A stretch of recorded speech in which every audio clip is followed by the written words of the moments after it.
What's going on, everybody? Welcome back to PBynum podcast. I think that's episode 18. I am heading to the second ever elite team practice that I've been to. I don't know if they did it before I was on the team. Well, since I've been on the team, I think this is the first one. The second time we've done it. And I get to go. There should only be like 2 people swimming today, and we get the pool for like a lane or 2 for like an hour, which is gonna be pretty nice. Or not an hour, 2 hours. So we'll get to do a bunch of stuff. Yeah, episode 18. I think I'm thinking about ending this little car cast series at episode 20. So we'll have this one, and I might do 2 more. I might wait and do them a little later. I don't know. Gotta think. If I'm only gonna do 2 more, I gotta make them worth it, But I feel like I need to get out of my comfort zone for the next step. I think this step was getting used to talking to a camera and just, I don't know, comfortable with that idea. But now I want to get used to editing videos and like videography style stuff where I'm not just sitting in one spot in front of a camera. All I really have to do here is make facial expressions and occasionally move my hand. But there's a lot more.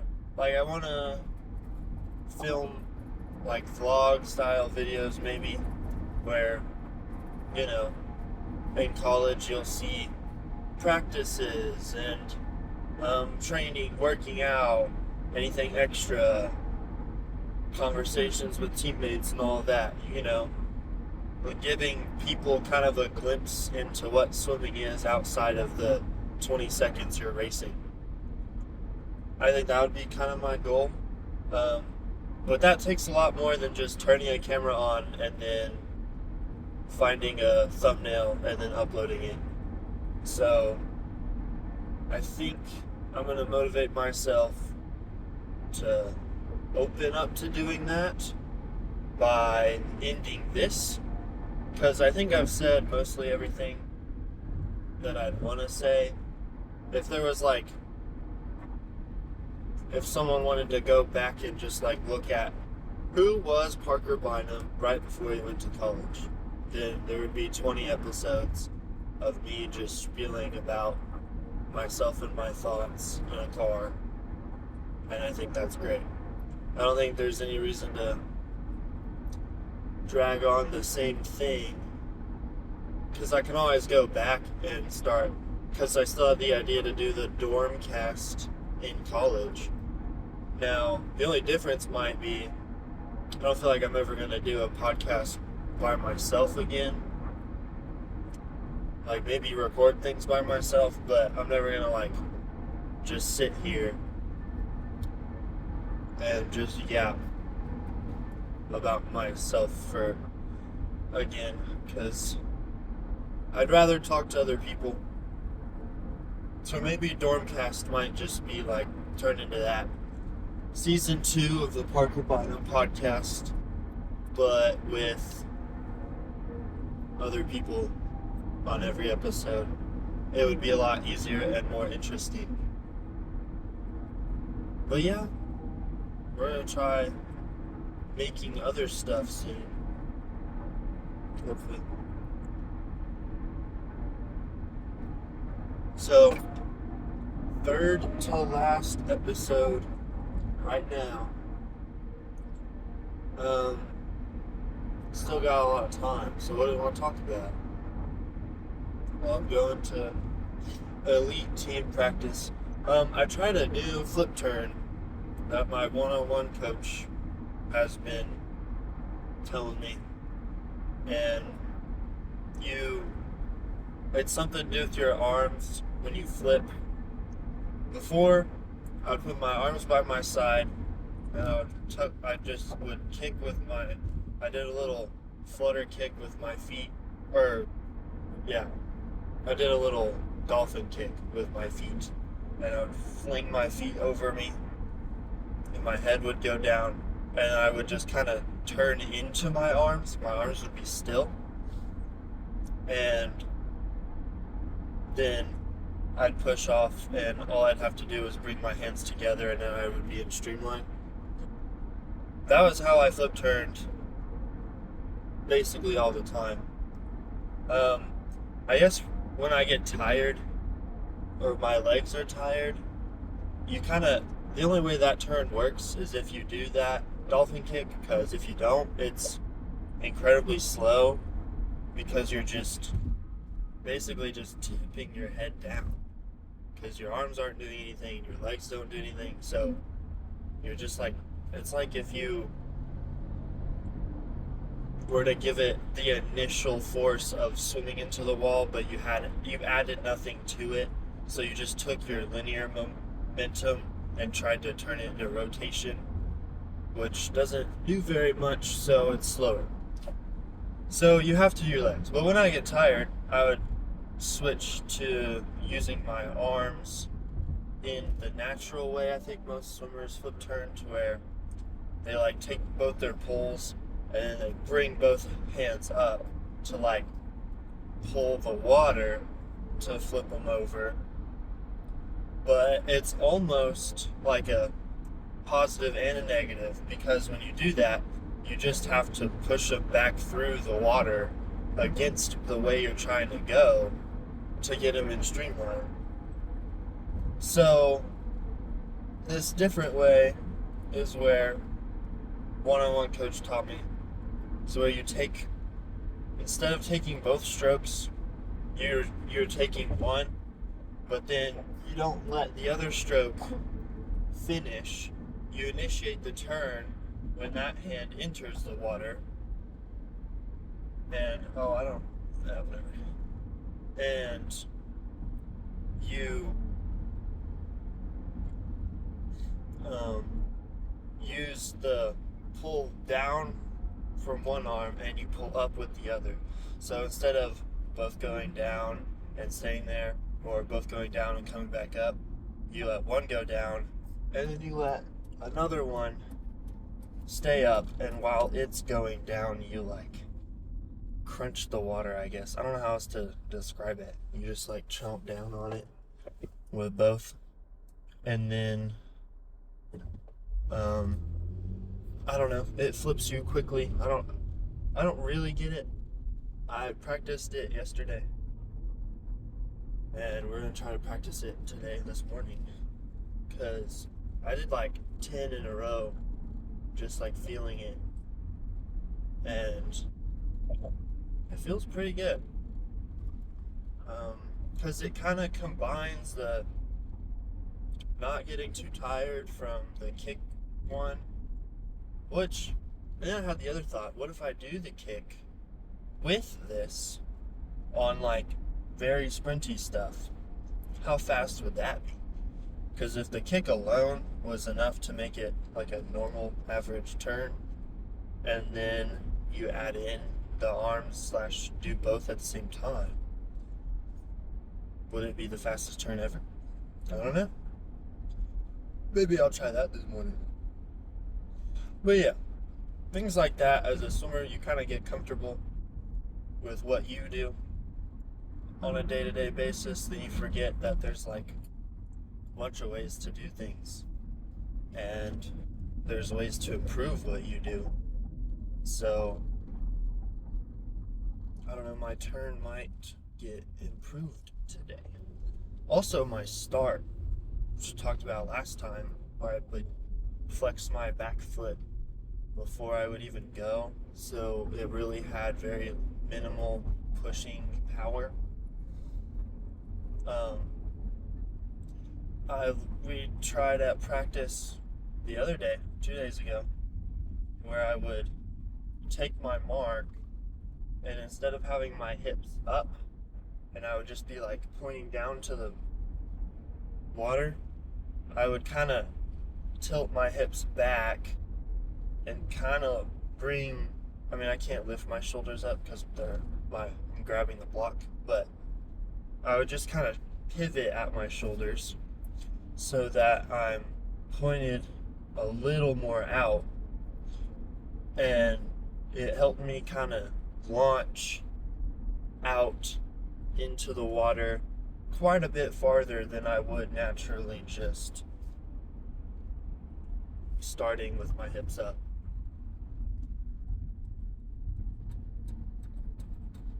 So, got a couple things to work on, practice.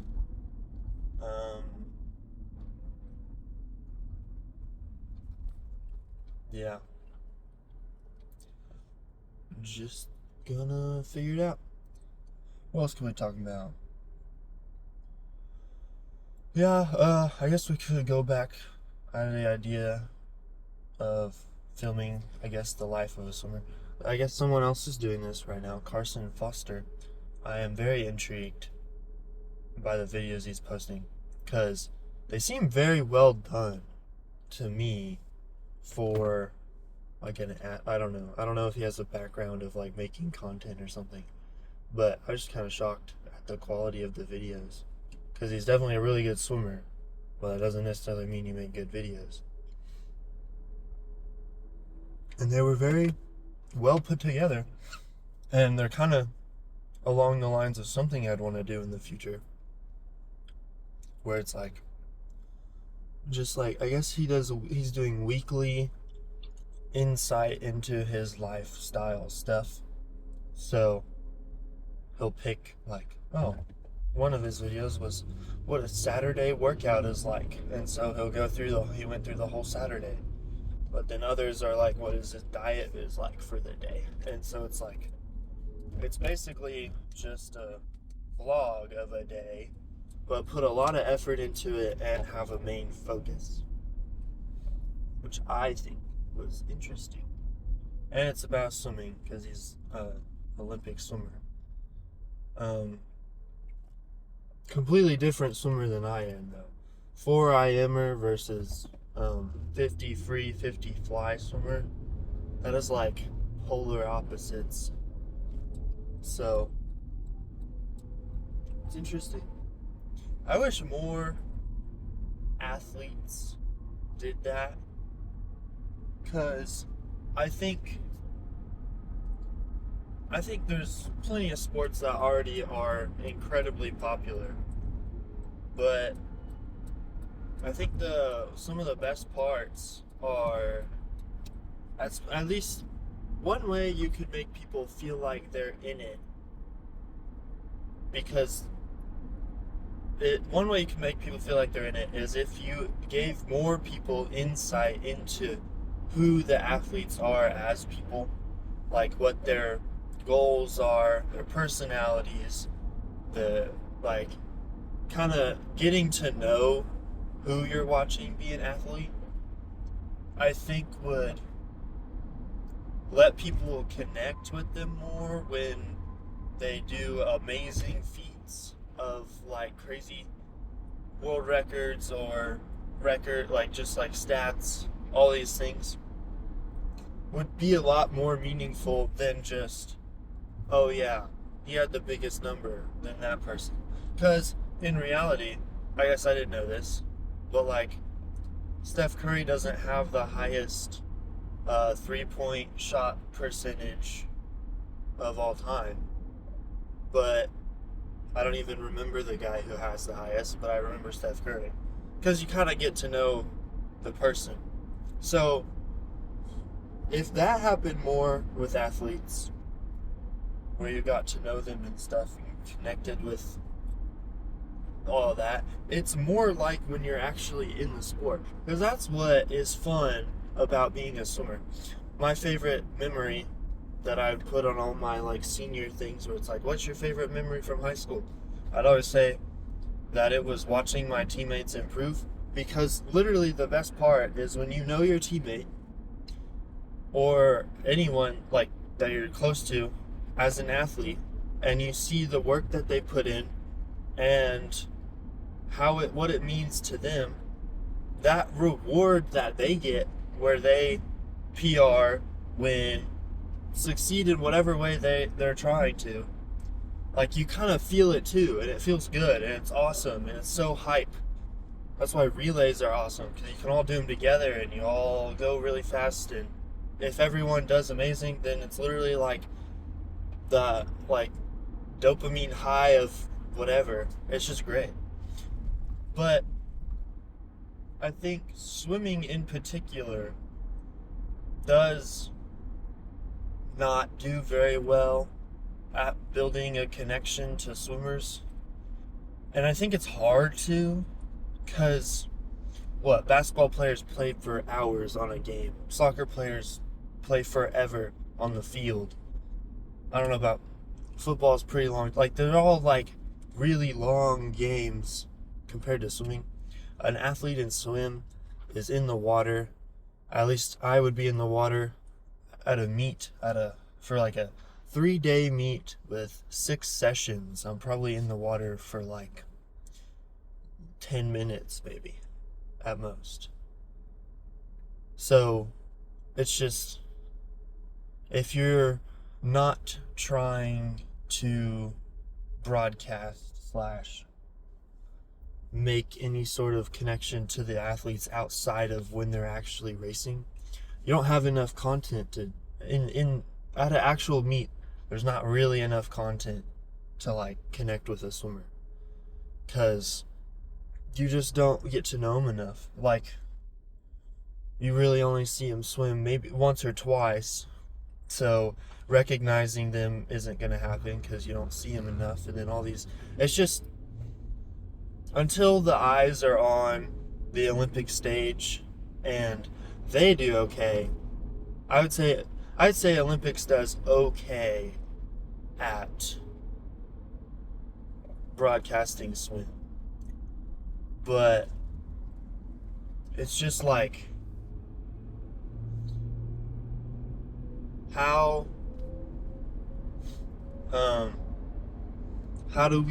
I find a way to change that, grow the sport, and I don't know, give people that connection to the athletes that they don't have? Because that's just what I love about swim. So I feel like I could help. This was my morning smoothie, by the way. It was frozen strawberries, milk, honey, and oats. I'd rate it a 7. It's okay. Pretty good, actually. I don't know.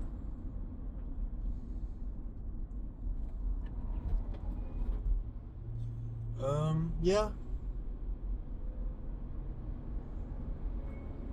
Man, this drive has been awful. There's been people almost hitting me all over the place, and I'm literally not doing anything wrong. Like, I just had to slow down because someone was turning in front of me, and this truck was speeding up. Like, I almost rear-ended me. I swear it almost did. Did not. Before I turned the camera on, I was at a stoplight, and this truck in the left turn lane, while I was in the left lane, he got over into left turn lane, and I pull up next to him. When the light turned green for me, he just went and immediately went right into me, basically. I was attentive and I saw it, and I immediately went right into the right lane because there's no one out this morning, and it was fine. I didn't honk or anything. I probably should have, but I don't even think he knew. I made eye contact with him. He was like, I think he just thought I was in the right lane next to him and he didn't see me. But I was literally in the spot he was turning into, and if I didn't get over, he would have ran into me. driving is nuts. I'm excited to not have to drive very much, because driving is not fun. That's another reason I don't really think I want to like do more than 20 episodes of this, because it might be a little dangerous. It's not entirely fun either. But we're just trying to get out of our comfort zone. It would be a good skill, I think, for me to learn how to edit videos, or at least try it. But learn at least what I like and don't like, and like to do and don't like to do, and like all the things. I don't know. But yeah. Oh yeah. Carson Foster. Remember him. It was interesting too, because his channel that he posts on, it was made like by his dad to post all of his just races in swimming. So it had somewhat of a subscriber following, but nowhere near, or maybe like a couple videos of like crazy races that were pretty high views, but like it wasn't an active audience, I guess. But then he just posted this one video on it. It's like how I trained for the 800 freestyle or something, which was his off event, and he posted a video about how he was getting ready for the rate time trial, or it was like a race. It was like a meet, but like just his team or something. I don't really remember. He got a time for it. Couldn't tell you what it was. But like that video got a lot more views than the average video he uploads. And I don't think it was just from his audience, because his audience wasn't really active, because the channel was more like a documentation style channel, not one with an audience waiting for like content to come up, which now it is, because like I'm invested. I want to watch all this, but like just the spontaneous, I guess, success was intriguing to me, because I don't know how you do that. I don't know. Because I guess I understand the like growing in it, doing it 100 times, and then it working out eventually. I understand that. But like, I guess Markiplier, another person, I didn't realize he was like a success story overnight either. Basically, like, I don't know if that's all I hear, I guess, and that's what it takes. I don't really know how to do that, so I guess I'd be a little worried. But there's no worries, because I don't care if I am successful at this or not. So it doesn't really matter. Just gonna try my best. We're almost to the pool. Man, it's a long drive.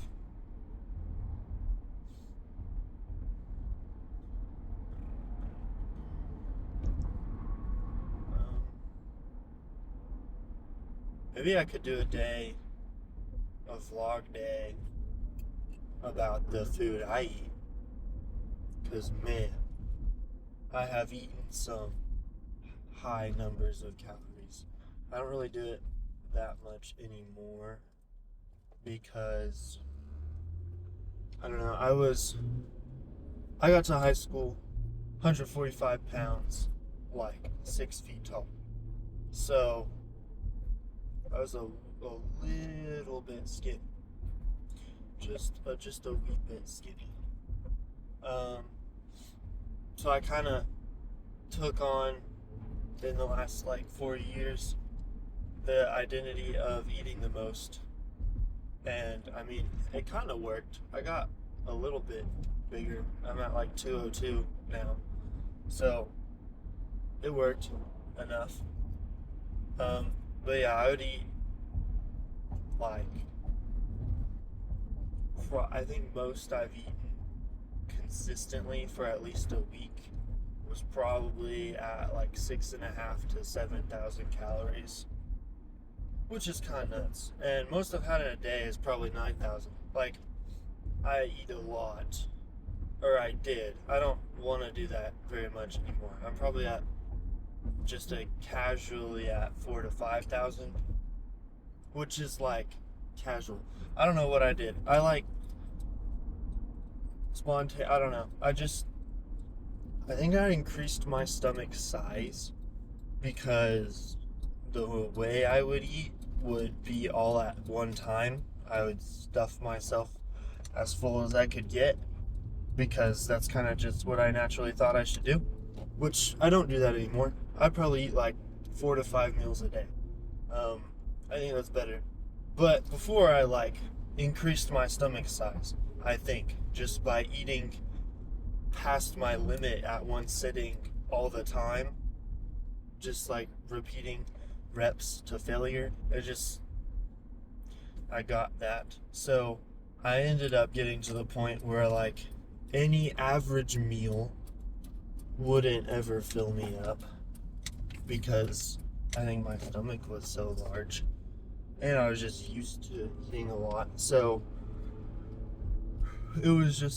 it kind of became like the natural state. So now 5,000 calories to me is just like easy going.